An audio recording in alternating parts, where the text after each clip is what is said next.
नमस्कार, मैं हूं संध्या और आज श्री कृष्णा टीवी के खास मुलाकात कार्यक्रम में हमारे साथ है एक शख्सियत। जी हाँ, वो शख्सियत जो सिखा जाएगी हमें वो जिसकी आवश्यकता है हमें आज। और ये सामुद्रिक शास्त्र जो बरसों से, या मैं ये कहूँ कि हमारे जन्म के समय से लेकर मृत्यु तक का सभी भेद बता देती है। और हमारे साथ हैं आज विकास तिकनी जी, जिनका मैं अपने स्टूडियो में बहुत बहुत स्वागत करती हूँ। जी नमस्कार। तिकनी जी, बहुत सारी चीज़ें ऐसी होती हैं जो एक वास्तुशास्त्री आप हैं और एक एस्ट्रोलॉजर हैं, तो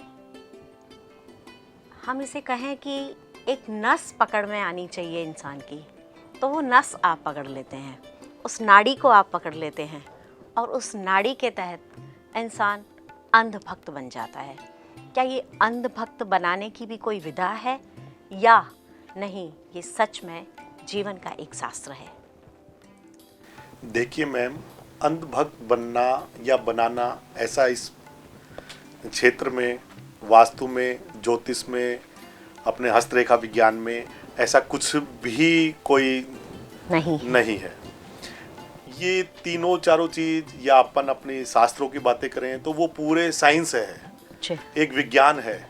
जैसे आज अपन किसी स्टेट को चलाने के लिए अलग अलग नियम बनाते हैं, देश को चलाने के लिए अलग अलग नियम है, वैसे ही प्रकृति को चलाने के लिए कुछ नियम है। प्रकृति अपने आप जो चलती है उसके नियमों का हमने अध्ययन किया, हमारे ऋषि मुनियों ने उनका अध्ययन किया, फिर उसे हम लोगों ने कलमबद्ध कर लिया। तो इसमें अंधभक्त बनाना या किसी को अंधभक्त बोलना या हम लोगों को ऐसा बोलना, ये नितांत गलत है। ये तो बहुत ही अच्छी बात हुई कि ज़्यादातर लोग इस क्षेत्र में जहाँ भी जिनके पास जाते हैं, पंडितों के पास, तो वो अपना सेटिस्फाइड क्वेश्चन का अगर आंसर उनको नहीं मिलता है तो वो फटाक से मुंह थोड़ा सा यूं किया और बोले साहब मज़ा नहीं आया। लेकिन होता ये है कि आपके तो जो ग्रह नक्षत्र बोलेंगे वही आप बोलेंगे, है ना? तो इसमें ये जैसे सपोज मैंने सुबह सूर्य को अर्घ दिया, तो उसका क्या इफेक्ट आया और किस किस राशि पे, किस किस राशि के ऊपर इसका असर और किस तरीके से असर आता है? इसमें देखिए, सूर्य को जल देना एक वैज्ञानिक प्रक्रिया है। सुबह जब सूर्य उदय होते हैं उससे 1 घंटे पहले और 1 घंटे बाद तक जो सूर्य रहते हैं वो हमें निरोग बनाते हैं, हमारी आंखों की रोशनी को बढ़ाते हैं, हमारे आत्मबल को बढ़ाते हैं, हमारी दैनिक जीवन में जो ऊर्जा होती है उसकी वृद्धि करते हैं। तो उसमें राशियों का इफेक्ट तो बाद का वो रहता है। सबसे पहले तो इसमें अपन वैज्ञानिक कारण ढूंढेंगे। अब उस वैज्ञानिक कारण को अपन ने राशियों से जोड़ दिया, अपन ने उसको जन्मपत्री से जोड़ दिया, अपन ने उसको वास्तु से जोड़ दिया।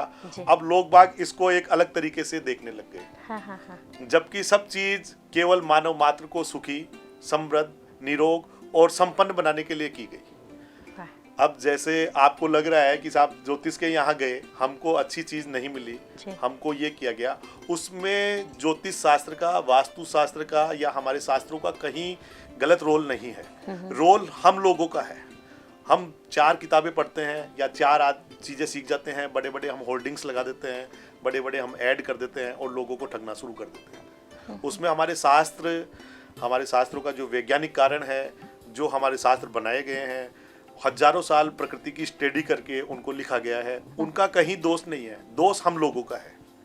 हम जैसे लोग अपना पेट पालने के लिए, अपने बच्चे पालने के लिए, अपनी लग्जरियस लाइफ मेंटेन करने के लिए हम लोग ऐसा करते हैं, जो नितांत गलत है। लोगों को ऐसा नहीं करना चाहिए, क्योंकि शास्त्र जब पूरा वैज्ञानिक तरीके से बनाया गया है तो उसको पढ़कर फिर अपना कार्य शुरू करना चाहिए। इसको अपना प्रोफेशन तभी ही बनाना चाहिए जब आदमी कहीं से अच्छे से पढ़ाई की। जैसे सुनते आए हैं कि एक डॉक्टर के सामने अपना हृदय खोल देना और एक एस्ट्रोलॉजर के सामने अपना हृदय खोल देना एक समान होता है।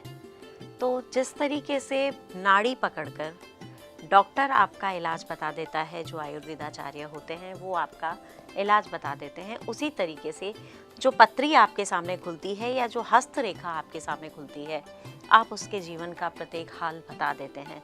तो ये विज्ञान कितना पुराना है और ये कैसे संभव हो जाता है? इस विज्ञान का पुराना तो ये है कि जब सृष्टि बनी थी तभी ही से ये विज्ञान चला आ रहा है जी। और इस विज्ञान को पहले ऋषि मुनि तपस्वियों से शिष्य परंपरा से सुन के और उसे रोजाना रटाया जाता था। अच्छा। बाद में जब विकसित हुआ, लेखनी विकसित हुई, कागज विकसित हुआ, तब इसे कलमबद्ध किया गया जी। बाकी इस विज्ञान का इतिहास तो सृष्टि जहाँ से शुरू हुई वहाँ से ही ये विज्ञान शुरू हो जाता है जी। फिर उस विज्ञान का हमने जैसे जैसे मानव सभ्यता बढ़ती गई वैसे वैसे विज्ञान को कलमबद्ध करते गए, लिखते गए, उनके रिजल्ट्स और उसके परिणाम जो जो आए वो अपन लिखते गए, देखते गए और बाद में जब इन परिणामों को सटीक पाया गया तो ये सत्यता जो है वो हजारों साल तक टिकती है, लाखों सालों तक टिकती है, करोड़ों झूठ लंबे समय तक नहीं टिक सकता। इसलिए अपने जो अब परिस्थितियां थोड़ी चेंज हो गई तो हम लोगों को भी इसमें मॉडिफाई करना चाहिए अपने आप को। अब जैसे हम किसी को बोलेंगे कि साहब 3 घंटे आपको पूजा करनी है या ये रेमेडी करनी है तो वो नहीं करेगा। हमको उन रेमेडीज के पार्ट से साइंस और आज का माहौल देखते हुए हमको वो चीजें तैयार करनी होती है। और जैसे ही हम जन्मपत्री खोलते हैं या घर का वास्तु चेक करते हैं तो हमको वहां जाते ही सब हाल उसका पता लग जाता है, हमको बताने की जरूरत नहीं होती है। जैसे आप एक डॉक्टर के यहाँ जाएंगे तो आपको बताना पड़ेगा मेरे सर में दर्द है या मेरे पेट में दर्द है या मेरे हार्ट की प्रॉब्लम है या मेरे बीपी है, तो ये आपको बताना पड़ेगा आपकी प्रॉब्लम। हमारे साइंस में आपको बताने की जरूरत नहीं, हम आपको बता देंगे कि आपके साथ ये चल रहा है, ये प्रॉब्लम्स है, आपने घर में ये वास्तु गलत किया है, उसके कारण आपको ये परेशानियों का सामना करना पड़ रहा है, आपके घर में ये रोग आ रहे हैं। ये सब चीजें वास्तु और जन्मपत्री से बिल्कुल आपको पता लग जाए। अब मैं डिफाइन करूंगी इसको आपके साथ में कि एक तरफ हुआ वास्तु, एक तरफ हुई जन्मपत्री। पुराने जो मकान बन गए, लोग जॉइंट फैमिलीज में रहते हैं, किसी वजह से अपने वास्तु को ठीक नहीं करा पाते हैं, और क्या उस समय में आप जन्मपत्री या किसी और वे से उनके वास्तु दोष को ठीक कर सकते हैं? ऐसा भी संभव है? वास्तु दोष को ठीक किया जा सकता है। जैसे जॉइंट फैमिली होती हैं, बड़ी बड़ी फैमिलियां होती हैं, उनमें आदमी कंस्ट्रक्शन नहीं करा के उसमें रेमेडियल पार्ट में जाता है कि साहब मेरे तो जॉइंट फैमिली है, मेरे भैया नहीं मानेंगे, मेरी वाइफ नहीं मानेगी या वो नहीं मानेंगे, तो उस टाइम पे रेमेडियल पार्ट से वो वास्तु दोष दूर किया जा सकता है। अच्छा। जैसे वास्तु में हमारे गेट होते हैं जयंत के, कुबेर के, वरुण के, ये सब गेट्स होते हैं, किसी गलत है तो हम जैसे मान लो नॉर्थ फेसिंग मकान है, उसका कुबेर का गेट नहीं है और उसे फाइनेंशियल प्रॉब्लम्स आ रही है, तो हम कुबेर साधना से उसको दूर किया जा सकता है उस प्रॉब्लम को। और वो साधना कितने दिन चलती है? साधना जैसे थोड़े दिन तो आपको रेगुलर करनी पड़ती है, लगभग 45 मिनट या 1 घंटा आपको करना पड़ती है। बाद में आप रेगुलर 5 से 7 मिनट कर लीजिए, आपको उससे संबंधित प्रॉब्लम्स का सामना नहीं करना पड़ेगा। कितने दिन तक करनी पड़ती है? वो रेगुलर करनी पड़ेगी जब तक आप अपना वास्तु दोष दूर नहीं कर लेंगे। तो ऐसा भी हो सकता है कि जिसे जॉइंट फैमिली में एक ही साथ रहना है, उसे फिर जीवन भर उस चीज को पालन करना कर सकते हैं। अब रही बात पुराने मकानों की, जैसे पुराने बहुत उन मकानों में पंचतत्व है, पंचतत्व को मैनेज करना ही वास्तु है। पहले के मकान में क्या होता था कि आपने देखे होंगे कि चौक हुआ करता था, उस चौक का होने से 90% वास्तु दोष दूर हो जाते थे, क्योंकि वो चौक जो होता था वो ब्रह्म स्थान में होता था। ब्रह्म स्थान में अपने को बारिश के दिनों में जल तत्व मैनेज करता था, वो खुला होने के कारण आकाश तत्व को मैनेज कर लेता था, सूर्य की रोशनी उसमें मिलती थी तो अपने को अग्नि तत्व उसमें मैनेज हो जाता था। बिल्कुल। अपना हवा उसमें पूरे मकान में आराम से खुली रहती थी तो अपना वायु तत्व मैनेज हो जाता था। ऐसे करके अपने 5 तत्व उस चौक के होने के कारण मैनेज हो जाते थे। इसलिए अपने को ऐसा प्रॉब्लम्स उन पुराने मकानों में कम देखने को मिलेगी जो आज के नए मकानों में आपको देखने को मिलेगी। अच्छा, फिर सुनाया ये भी जाता है कि पहले जब ये जगह नहीं बनी थी या कॉलोनी पहले नहीं कटी थी, उस समय में यहाँ पे किसी की कब्र हो गई या किसी का कोई मंदिर दब गया या किसी के मंदिर को तोड़ के इस जगह से यहाँ तक शिफ्ट किया गया, उस समय में भी ऐसे वाले मकानों में भी, ऐसे वाली कॉलोनीज जो नहीं बनती है उनमें भी इस तरीके की प्रॉब्लम्स आती है, उनको किस तरीके से शॉर्ट आउट करते हैं? उसमें मैम ये होता है कि जैसे फर्स्ट तो आप ये पता उसकी जमीन का इतिहास करके पता करके ही लें तो ज़्यादा अच्छा है। अच्छा। कि जैसे कब्र नहीं हो, शमशान घाट नहीं हो, मंदिर नहीं हो, या पहले ऐसा कोई टाइम पे ऐसा नहीं तो बरसों पुराना होता है, कैसे पता चलता है? बरसों पुराना का जैसे पता नहीं लगता है तो उसमें शांति विधान होते हैं। हाँ। शांति विधान के प्रक्रिया आप फॉलो करके उसको अपनाएंगे तो आपको वास्तु दोषों से निजात मिल जाएगी। आपको प्रॉब्लम्स नहीं आएगी कि कब्र की जगह है, शमशान की जगह है, या ही आएगी। अगर अपन अनादिकाल में जाएंगे तो हर जगह शमशान मिल जाएगा, क्योंकि बार बार भूकंप आना, प्रलय होना, ये सब चीजें होती हैं। अब कई बॉडीज नीचे दबी रह जाती हैं, या जब उथल पुथल होती है, या प्रलय काल जब आता है, तब पूरी पृथ्वी अपने आप में पानी में इनमें समाहित हो जाती है। तो उसको निवारण के लिए शांति विधान होते हैं। उन शांति विधानों को अपन प्रक्रियाएं अपना के और अपन वास्तु को शांति कर सकते हैं और अपन अपना जीवन सुख में जी सकते हैं उसी वास्तु में। कोई ऐसी जन्म पत्री आपके पास आई हो और आपको लगा हो कि इसका निदान बहुत मुश्किल है, या इसका निदान मुश्किल है और ये इसको कर नहीं पाएगा, तो उसका कोई सब्स्टिट्यूट बताते हैं आप उसको? ऐसी जन्म पत्रियां आए दिन आती रहती हैं मैम। अच्छा। आए दिन आती रहती हैं, क्योंकि बहुत सारे ऐसे निर्धन लोग भी हमसे मिलने आते हैं जिनके पास पूजा पाठ अनुष्ठान या शांति विधान के लिए पैसे ही नहीं होते, उनके पास हवन के लिए पैसे नहीं होते हैं। तो उनको छोटी छोटी चीजें होती हैं, जैसे गाय की सेवा कर लें, गाय को हरा चारा डाल दें, अपने हिस्से में से गाय को रोटी दे दें, कबूतरों को दाना डाल दें, चींटियों को एक मुट्ठी आटा डाल दें। ऐसी रेमेडियल पार्ट हमारे पास होता है जिससे उनकी समस्याओं का हम समाधान करते हैं। हमने ये भी सुना है कि जब इस तरीके की परेशानियां जिन लोगों पे आती हैं, उनमें इन रेमेडीज को कंप्लीट करने के लिए बहुत बाधाएं आती है, वो संभव नहीं हो पाती है कि वो उसे रेगुलर करें। रेमेडियल पार्ट जो है, जो आपके कर्म विधान में जोड़ा जाता है जी। और कर्म का फल, गीता जैसे बोलती है कि कर्म का फल तो आपको भोगना ही पड़ेगा, आप काट नहीं सकते। अच्छा। तो जब कर्म का फल आपको भोगना है, अगर प्रभु कृपा आपके ऊपर है, तो कर्म का फल भोगने के लिए आपको शक्ति प्रदान कर दी जाएगी और वो रेमेडियल पार्ट आप कर पाएंगे। तो फिर अगर प्रभु कृपा नहीं है तो आप रेमेडियल पार्ट को कभी पूरा नहीं कर सकते, हमारे बताने के बाद भी पूरा नहीं कर सकते। तो फिर इसमें ये ना कहा जाए कि होई वही जो राम रची रखा? ये तो अनादिकाल से यही होता रहा है और अनादिकाल तक यही रहेगा, क्योंकि ये पूरा ब्रह्मांड, पूरी पृथ्वी, पूरे पंचतत्व सब राम जी के ही बनाए हुए हैं जी। तो राम जी जैसे करेंगे वैसे ही हमको रहना है। वो तो शुरू से अनादिकाल से ऐसा रहा है और आगे अनादिकाल तक ऐसा ही रहेगा। नहीं, लेकिन फिर एस्ट्रोलॉजर के साथ हमें जुड़ के अपने समय को, या तो सपोज मैं आपके पास आई और मैंने पूछा कि साहब फलानी दिक्कत मेरे साथ आ रही है और इसको मुझे ये इस तरीके से शॉर्ट आउट करना है, तो ये मेरी कैसे संभव होगी? उस असंभवता को संभव कराने की जिम्मेदारी आप लेते हैं। हम लोग प्रकृति में केवल निमित्त मात्र हैं।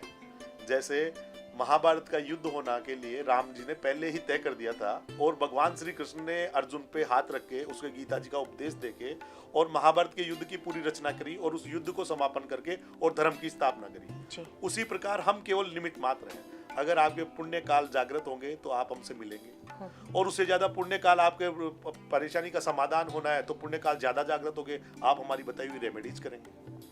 तो उसके बाद आपका कर्म फल थोड़ा सा कम हो जाएगा, कट जाएगा या पोस्टपोन हो जाएगा। आपको कर्म फल तो दान, पुण्य, जप, तप, अनुष्ठान से ही काटा जा सकता है, या उसको भोगने की आपकी शक्ति इतनी प्रदान कर देते हैं भगवान कि आप उसको भोग सकते हैं। बाकी कर्म फल तो आपको भोगना ही पड़ेगा। और इसीलिए आदमी को या शास्त्रों में यही कहा गया है कि यज्ञ, जप, यज्ञ, पुण्य, दान ये सब करते रहिए, जिससे पुण्य का पलड़ा भारी रहेगा और पाप कर्मों का रिजल्ट कम रहेगा, तो आपका जीवन सुखमय बीतेगा। वही बात है, जहाँ तलवार की जगह सुई से आपका काम चल जाएगा। या तलवार की चोट भी लग गई तो आपको तुरंत उसमें उपाय मिल जाएगा, उसमें आपको इलाज मिल जाएगा, उसमें डॉक्टर मिल जाएगा, इलाज करने वाले मिल जाएंगे, और परमात्मा की विशेष कृपा रही तो जान बच जाएगी। जी। कभी ऐसा भी हुआ है कि हम कहते हैं कि इसकी महादशा है या इसकी महादशा है, या किसी जैसे अभी कोरोना काल में बहुत से ऐसे लोग हैं जिनका इस दुनिया से प्रस्थान ही हो गया और उनके पत्री नहीं बोलती थी कि ये चले जाएंगे, तो ऐसा भी कभी हुआ है क्या आपके साथ? ऐसा 1-2% कहा कि साहब इसमें मार्केश दिख रहा है पर नहीं दिख रहा है, इसको नहीं, ऐसा 1-2%, 5%, मैक्सिमम 5% जन्मपत्रियों में ऐसा हो जाता है। उसके भी कई कारण हैं। कई बार हम लोग सही तरीके से स्टडी नहीं कर पाते, कई बार सामने वाले की जन्मपत्री का टाइम सही नहीं होता, हाँ। कई बार हमारे बताए हुए रेमेडियल पार्ट वो नहीं कर पाता, कई बार वो ऐसे टाइम पे जन्मपत्री दूसरे के लिए आता है, पता लगता है कि उसमें टाइम ही सही नहीं है। कई बार मार्केस कौन सी दशा बन रही है और कौन सी दशा को हम कैलकुलेट कर लेते हैं। तो ये सब संभावनाएं तो आती हैं, और ये सब संभावनाएं तो इसलिए भी आती हैं कि अगर 100% हो जाएगा तो फिर तो परमात्मा ही हो जाएंगे हम लोग। बहुत सारे लोग हैं जो एक एस्ट्रोलॉजर को परमात्मा समझ के ही उसके सामने चला जाता है और अपने जीवन को उनके एक एक बताए हुए शब्द के अनुरूप चलते हैं। तो उन्हें हम क्या अंधभक्त कहें या कुछ और कहें? आप उनको अंधभक्त नहीं कह सकते, आप उस विज्ञान का विश्वास कह सकते हैं कि जिस विज्ञान के कारण हमने उनको गाइडलाइन दी, उनको बताया, उनके जीवन में आगे आने वाले जीवन में घटनाएं घटी, या हमने उनको पिछले जीवन की घटनाएं बताई, वो उनके जीवन में घटी तो उनको विश्वास हो गया और वो उस विश्वास को फॉलो करते हैं। वो अंधभक्ति को फॉलो नहीं करते, वो उस विश्वास को फॉलो करते हैं कि हाँ गुरुजी ये बोल रहे हैं, गुरुजी ये बोल रहे हैं, तो हमको ये मानना है क्योंकि पिछले जीवन में हमने देखा 20 साल से कि ये बताएं जो सब चीज़ें हमारे जीवन में घटित हो रही हैं, तो आगे फिर हमको उसी गाइडलाइन पे चलना है। किसी एक जन्म पत्री का जिक्र मुझसे कीजिए कि आपके पास कोई जिसे आपको लगता है कि ये जन्म पत्री मुझे कुछ सिखा गई। ऐसी बहुत सारी जन्म पत्रियां हैं, जैसे अभी सीएम साहब के स्टार, हमारे गहलोत साहब के स्टार्स बिल्कुल नेगेटिव चल रहे थे जब इनके ये विवाद हुआ सचिन पायलट जी के और गहलोत जी के। तब हम ये सोच रहे थे कि गहलोत जी को रिजाइन करना पड़ेगा या गहलोत जी को जाना पड़ेगा, लेकिन उसके बाद भी गहलोत जी गए नहीं, तो हमको बहुत कुछ सीखने को मिला।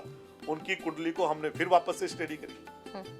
तो ऐसी बहुत सारी कुंडलियां होती हैं जब हमारी भविष्यवाणियां या हमारी प्रेडिक्शंस या हमारी चीजें बहुत गलत होती हैं, उसके बाद हम उनको वापस स्टडी करते हैं, तब पता लगता है कि हमने ये गलती करी, इस कारण ऐसा नहीं हुआ, या इस ग्रह की कैलकुलेशन हमने इस तरीके से नहीं करी तो ऐसा नहीं हुआ। ऐसा बहुत बार होता है। इसमें एक आपके वो क्या होता है जो ये रेखा, या जिसे हम कहते हैं ये रेखा यहाँ जा रही है या इसका रेडिएशन इस जगह पे जाना चाहिए जो यहाँ नहीं जा रहा, उस बारे में थोड़ा जानना चाहूँगी आपसे। हस्तरेखा के बारे में जी। हस्तरेखा के बारे में क्या होता है कि हस्तरेखा का हर 3 साल में रिजल्ट बदलता रहता है।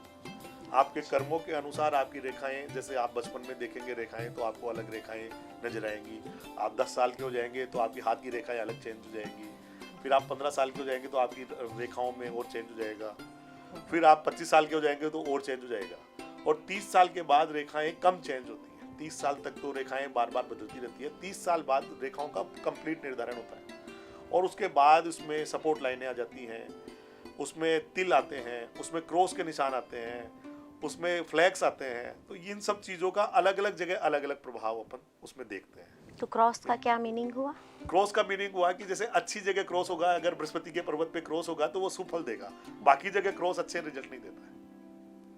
जैसे तिल है, क्रॉस है, फ्लैग्स हैं, बृहस्पति पर्वत से जितना जुड़ेंगे उतना अच्छा होगा। वो शिक्षा से हुआ। हाँ, और ज्ञान से हुआ। ज्ञान से हुआ। और अगर यही तिल आपके मान लो शनि पर्वत से जुड़ेंगे तो आपको लकवा जैसी बीमारी देंगे, जेल यात्रा देंगे, आपको घर में बंद रहना पड़ सकता है, आपकी मस्तिष्क की स्थितियां गड़बड़ हो सकती हैं, ये सब देंगे। सूर्य पर्वत पे अगर आपका तिल जुड़ेगा या क्रॉस का निशान जुड़ेगा तो आपको बदनामी का सामना करना पड़ेगा, अनावश्यक बदनामी भी आपकी आ सकती है। बुध के पर्वत पे आपको सामना करना पड़ेगा तो आपको नौकरी करनी पड़ेगी, व्यापार आपको बार बार बदलने पड़ेंगे, नौकरी में प्रॉब्लम्स आएंगी। शुक्र पर्वत पे अगर आपने क्रॉस का या इनका देखा तो आपको पथरी की शिकायत हो सकती है, यूरिनरी इन्फेक्शन हो सकते हैं, किडनी में प्रॉब्लम आ सकती है, इवन आपको पारिवारिक जीवन में और वैवाहिक जीवन में भी प्रॉब्लम आ सकती है अगर शुक्र आपका मेलेफिक हाथ में है तो। इतनी अच्छी जानकारियाँ जब हमें मिलती हैं तो इंसान भटकता नहीं है, लेकिन फिर भी आज का जो ये जिज्ञासु नव युवक है, जो नव युवतियाँ हैं, ये अपने प्रश्नों को लेकर यहाँ से वहाँ भटकते हैं, तो इन लोगों के लिए क्या एक मैसेज देना चाहेंगे आप? मैं सर्वप्रथम नव युवकों को ये मैसेज देना चाहूँगा कि अपने आस पास में या जहाँ भी वो रह रहे हैं वहाँ एक योग्य ज्योतिष या एक योग्य वास्तुशास्त्री से वो संपर्क करें और उनकी कुछ चीज़ों को वो 1 साल 2 साल 3 साल फॉलो करके देंगे। जरूर उनको अच्छी चीज़ें मिलेंगी, विज्ञान मिलेगा और मिलेगा। अगर ऐसा कुछ नहीं होता है तो वो मुझसे संपर्क कर सकते हैं, मैं बता सकता हूँ, या मैं आपको ऐसे चीज़ें बता सकता हूँ, ऐसे पुस्तक बता सकता हूँ, ऐसे शास्त्र बता सकता हूँ जिनको आप पढ़ के अपने जीवन में आप ढालें, आपका जीवन 100% सुखमय होगा, आप 100% आगे बढ़ेंगे, आपके एजुकेशन लाइफ में जो बाधाएं आ रही हैं वो होंगी, और सबसे बड़ी बात आपको ये है कि जो नवविवाहित युवक होते हैं उनके बच्चे संस्कारी पैदा होंगे। आज आपको देखने को मिल रहा है हर जगह माहौल खराब हो रहा है, ये सिर्फ माहौल इसलिए खराब हो रहा है, इसमें बड़ी कमी तो एक हमारी है कि हम लोग योग्य बन नहीं पाते, और उससे पहले हम इतना एडवर्टाइज कर देते हैं अपना कि लोग बाग हमसे जुड़े रहते हैं, हमको एक्चुअल में उसके कारण पता नहीं रहते कि हम किस आदमी को क्या रेमेडी दें और किस कारण उसको ये प्रॉब्लम आ रही है। ये एक मेन कारण तो ये है। दूसरा कारण क्या है कि आज पाश्चात्य संस्कृति बहुत हावी हो गई, क्योंकि हमने हमारे संस्कारों को डेवलप नहीं कर पाए, हमारे संस्कारों में हम वैज्ञानिकता नहीं खोज पाए, और उन वैज्ञानिकता को हम आपके सामने नहीं ला पाए, हमारे नई पीढ़ी के सामने नहीं ला पाए। इस कारण ये लोग भटकते हैं। अगर हम नई पीढ़ी को वैज्ञानिकता देंगे तो मेरी गारंटी है, मैं दावे से कह सकता हूँ कि कोई नहीं भटकेगा, भारतीय संस्कृति वापस विश्व गुरु की ओर चली जाएगी। दोस्तों, आज ये वो चीज़ें हमने जानी जिसकी शायद हम खोज कर रहे थे, और ये खोज अधूरी है अभी भी, क्योंकि हमें एक बार नहीं बहुत बार सर से मिलना पड़ेगा। और ये तो वो गुरु हैं जो पल पल का आपको हिसाब बताते हैं, और आप जीवन के हर मोड़ पर, हर क्षण पर आपको उनकी याद आती है कि काश मैं ये करूं कि ना करूं, पिताजी से पूछूं या अपने एस्ट्रोलॉजर से पूछूं। जी हाँ, बहुत से सवालों के साथ पूर्णता ना ली हुई आज इस अधूरेपन के साथ ही सही, हम आपके अमूल्य समय में से आपने जो समय दिया उसके लिए आपको लोग बहुत बहुत धन्यवाद देती हूँ, और दोबारा बहुत जल्दी आपसे मुलाकात करेंगे इसका वादा करती हूँ। नमस्कार।